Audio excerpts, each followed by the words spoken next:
प्यारी माँ, मेरे यीशु प्रभु की माँ।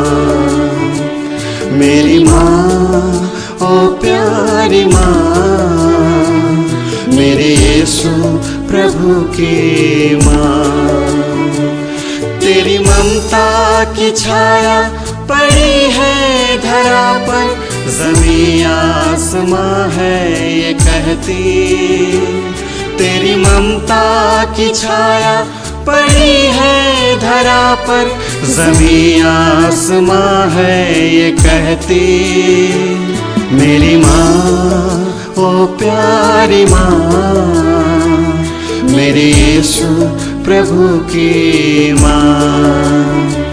मेरी माँ ओ प्यारी माँ, मेरे यीशु प्रभु की माँ।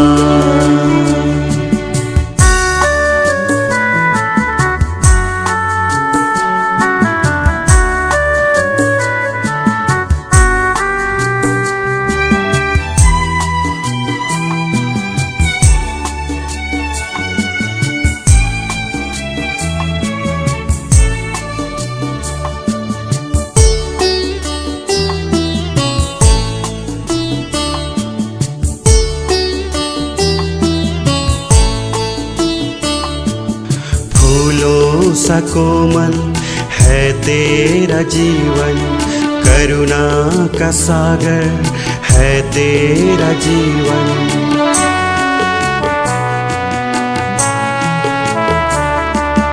फूलों सा कोमल है तेरा जीवन, करुणा का सागर है तेरा जीवन।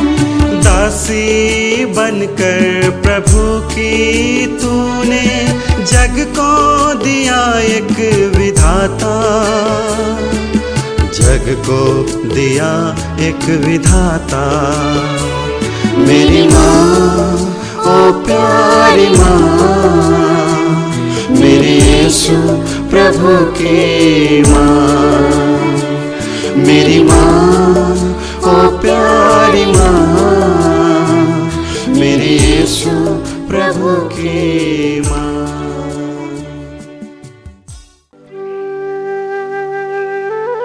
गलीलिया के काना में विवाह था, जहाँ यीशु अपना पहला चमत्कार करते हैं। हम देखते हैं यीशु की माता मरियम वहाँ मौजूद थी।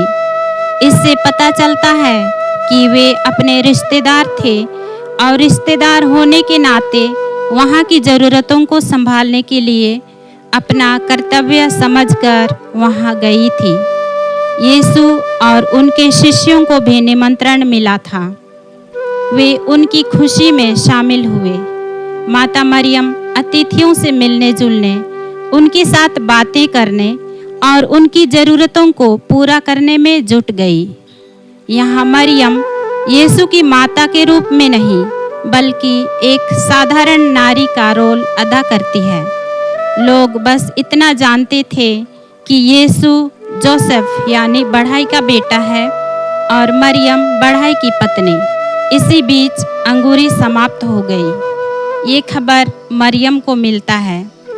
माता मरियम वहाँ की परिस्थिति से भली भांति अवगत थी। यहाँ हम देखते हैं माता मरियम उनके व्याकुलता और बेचैनी को परख लेती है।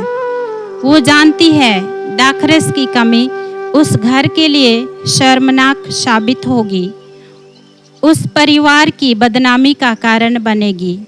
इसलिए मरियम स्वयं पहल करते हुए इसका जिम्मा अपने ऊपर लेती है। अपने बेटे यीशु के पास जाती है और निवेदन करती है। इनके पास दाखरस नहीं रह गई। यीशु को चमत्कार करने में झिझक थी, इसलिए उनका उत्तर था, स्त्री, इससे मुझको और आपको क्या? मेरा समय अभी तक नहीं आया है। माता मरियम भली भांति जानती थी कि यही समय है यीशु का उनके मिशन कार्य को शुरू करने का। उससे पूरा विश्वास था कि यीशु उनके अर्जी को कभी नहीं ठुकराएंगे। यहाँ माता मरियम यीशु के मिशन कार्य में सहभागी होती है। उसे पूरा विश्वास था कि यीशु उनके अर्जी को कभी नहीं ठुकराएंगे। यहाँ माता मरियम यीशु के मिशन कार्य में सहभागी होती है, उसे पूरा करने में अपना भूमिका अदा करती है।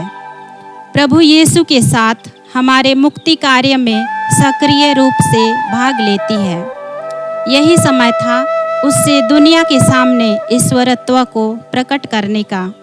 इसलिए यीशु के ना चाहने पर भी नौकरों से बोली, वे जो कुछ कहें वही करना। मरियम के विश्वास में तनिक भी कमी नहीं थी। वो नहीं जानती थी यीशु क्या करेंगे, लेकिन इतना जानती थी कि यीशु उस परिस्थिति को संभालेंगे, उस मुसीबत से उबरने के लिए रास्ता निकालेंगे। और यीशु जानते थे कि वे क्या करने जा रहे हैं। ये वार्तालाप सिर्फ यीशु और माता मरियम के बीच हुई। मरियम अपना कर्तव्य निभाती है और यीशु उस कर्तव्य को पूरा करते हैं। मुख्य प्रबंधक की जानकारी के बिना उन साधारण लोग को जो कार्य में लगे हैं, मटकों को पानी से भरने को कहते हैं। वे मटकों को सिर्फ भरते नहीं हैं, बल्कि लबालब भर देते हैं। उसमें से कुछ निकालकर मुख्य प्रबंधक के पास लेने को कहते हैं, जिसने चख कर दूल्हे से कहा, तुमने तो बढ़िया अंगूरी अभी तक रखा है। इस प्रकार उस खुशी के माहौल में दोगुनी खुशी आती है और मरियम परिवार का लाज बचाती है। वो परिवार वालों के लिए खरा उतरती है और भरपूर सहयोग देती है।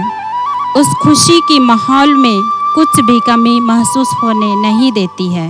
काना का विवाह भोज दर्शाता है माता मरियम एक शक्तिशाली मध्यस्थ है। उसके पास इतनी शक्ति थी कि वे ईश्वर के मन को भी बदल सकती है। और यीशु माता मरियम के अनुग्रह पर शिष्यों की उपस्थिति में अपना पहला चमत्कार करते हैं, उनके विश्वास को मजबूत करते हैं। मरियम जानती थी कि यीशु ईश्वर के पुत्र हैं, उसके लिए सब कुछ संभव है। प्रत्येक परिवार किसी न किसी रूप में आर्थिक तंगी, पारिवारिक अनबन, बीमारी, प्रियजनों को खोना आदि परिस्थिति से गुजरते हैं। यीशु ही हमारे समस्याओं का निवारण कर सकता है। यहाँ माता मरियम हमारे लिए माध्यम है। जहाँ यीशु और माता मरियम है, वहाँ कुछ भी कमी नहीं हो सकती है। माता मरियम हमारी प्रार्थनाओं को यीशु के पास ले जाती है। वो यीशु और हमारे बीच एक कड़ी बनती है, हमें किसी भी चीज़ की कमी को महसूस होने नहीं देती है। आज माता मरियम से हमें संदेश लेना है कि हम भी प्रार्थना द्वारा ईश्वर और लोगों के बीच एक कड़ी बने, लोगों की आवश्यकताओं और समस्याओं को ईश्वर के पास ले जाएं, लोगों के बीच खुशी, शांति एवं प्रेम बांटें।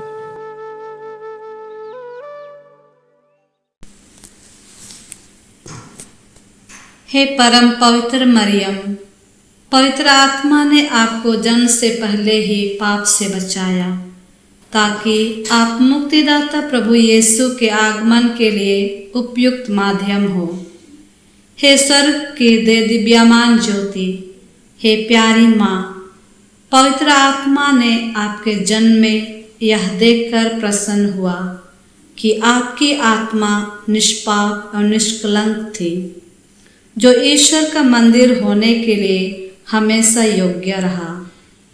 हे मेरी माँ, आपके जन्मोत्सव का आनंद मुझे भी प्रदान कर, ताकि मैं पवित्र आत्मा से मिले दिव्य प्रेम में अंतिम क्षण तक दृढ़ता से आगे बढ़ सकूं। आमीन। ओ माँ मेरी माता, मेरे यीशु की माता, ओ माँ मेरी माता, मुझे यीशु ने दिया माँ।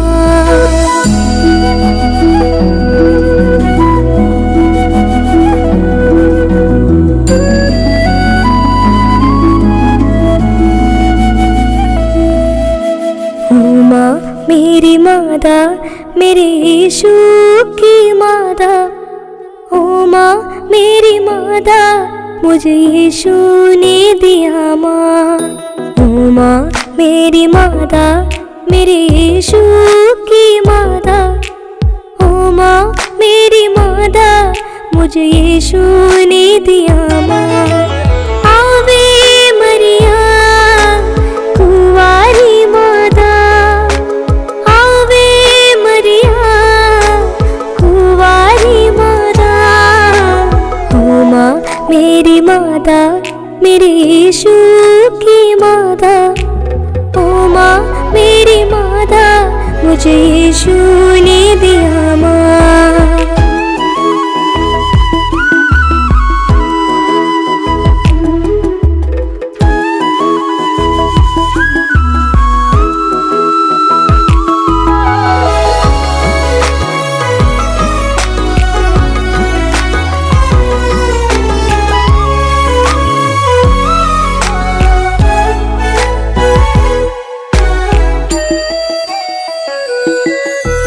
पीढ़ी दर पीढ़ी गाथे भाग्यवती माता, रोज़री माला में भजते धन्य ही माँ मरिया।